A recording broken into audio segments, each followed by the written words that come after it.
बोसोरफ्रोमबो चिरां जिल्लानि साहा बाहागोआ दैबानाजों नाख्रेबजाबोदों। दैज्लां बोथोराव चिरां जिल्लानि साहा बाहागोआ गिख्रंथाव दैबाना जायो। गाहायै साहा बाहागोआव भुटान हाजोनिफ्राय बोहैख्लायबोनाय दैमाफोरा आफाङाव गिख्रंथाव महर लायो। दैमाफोरनि हा खुरखानायाव दासिम गोबां सुबुङा न' गैजायै जादों आरो आबादफोरा जोबस्रांदों। जायनि जाहोनाव खहा जानांनाय दुखुथिया सुबुंफोरा फरायसालिनि न', लामा जिंफोरावनो भारा खालामनानै थानो गोनां जायो। देग्लायबो बेबादि गिख्रंथाव दैमानि हा खुरखानायाव गोबां गामिया खहा जानांदों।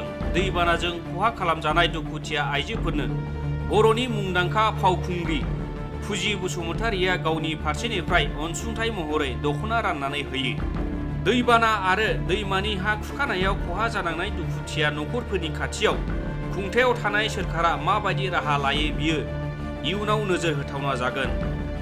निउज डेस्क इनसाइड एनि बड'।